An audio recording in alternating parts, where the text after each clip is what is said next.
વરરાજા પરણવા નીકળ્યો હોય, જાન જતી હોય ને તે જાનમાં જો અચાનક ધીંગાણું સર્જાય તો આનંદનો માહોલ પડવારમાં ચિંતામાં ફેરવાઈ જાય છે.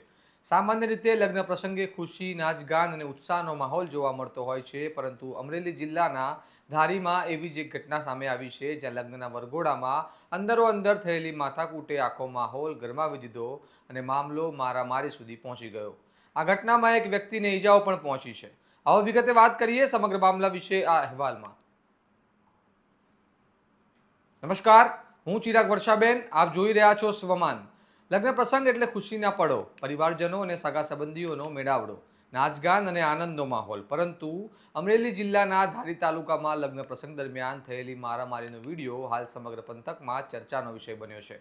ગઈકાલે રાત્રે દેવીપૂજક સમાજના રમેશભાઈ વાઘેલાના લગ્નનું ફુલેકું નીકળ્યું હતું અને પરિવારજનો અને મિત્ર વર્તુળ મોટી સંખ્યામાં હાજર હતા અને ડીજેના તાલે લોકો નાચી રહ્યા હતા. એ દરમિયાન અચાનક અંદરો અંદર કોઈ બાબતે બોલાચાલી શરૂ થઈ અને થોડી જ વારમાં આ બોલાચાલી ઉગ્ર સ્વરૂપ ધારણ કરી ગઈ.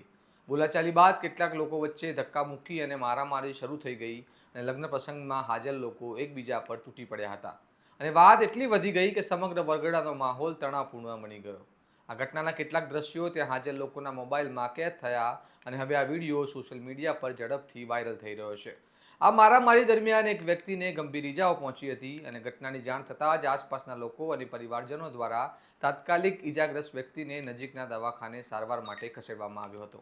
હાલ તેની તબિયત સ્થિર હોવાનું જાણવામાં આવી રહ્યું છે અને ઘટનાની જાણ થતાં ધારી પોલીસ તાત્કાલિક ઘટના સ્થળે પહોંચી હતી અને સમગ્ર મામલાની માહિતી મેળવી હતી.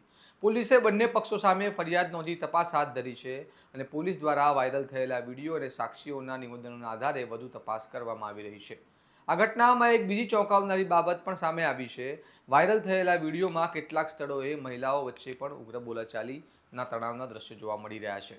સામાન્ય રીતે લગ્ન પ્રસંગ આનંદ અને ઉત્સવનો માહોલ હોય છે, પરંતુ આવી ઘટનાઓ સમાજ માટે ચિંતાજનક સંકેત આપી રહી છે. સમાજમાં દિવસે દિવસે વધતી હિંસાત્મક પ્રવૃત્તિઓ અને નાની નાની બાબતોને લઈને થતી અથડામણો હવે જાહેર પ્રસંગોમાં જોવા મળી રહી છે. આવી ઘટનાઓ માત્ર પરિવારજનોને નહીં પરંતુ સમગ્ર સમાજને વિચારવા માટે મજબૂર કરે છે. ઉત્સવના પ્રસંગોમાં પણ સહનશીલતા અને સંયમ રાખવો કેટલો જરૂરી છે. હાલ આ સમગ્ર મામલો ધારી તેમજ આસપાસના વિસ્તારમાં ચર્ચાનો વિષય બન્યો છે અને લોકો સોશિયલ મીડિયા પર પણ પોતાની પ્રતિક્રિયા આપી રહ્યા છે. આ સમગ્ર મામલે તમારું શું મંતવ્ય છે? લગ્ન જેવા પવિત્ર અને આનંદના પ્રસંગોમાં આવી ઘટનાઓ કેમ બનતી હશે? તમારી પ્રતિક્રિયા અમને કમેન્ટ દ્વારા જરૂરથી જણાવજો. આ અહેવાલ તમારા સુધી પહોંચાડ્યો છે અમારા સંવાદદાતા અસલમ ગહાએ. જો તમને આ વિડીયો પસંદ આવ્યો હોય તો લાઇક અને શેર જરૂર કરજો અને આવી જ વધુ ખબરો અને અપડેટ રાખવા માટે અમારી ચેનલને સબસ્ક્રાઇબ કરવાનું ભૂલતા નહીં. નમસ્કાર.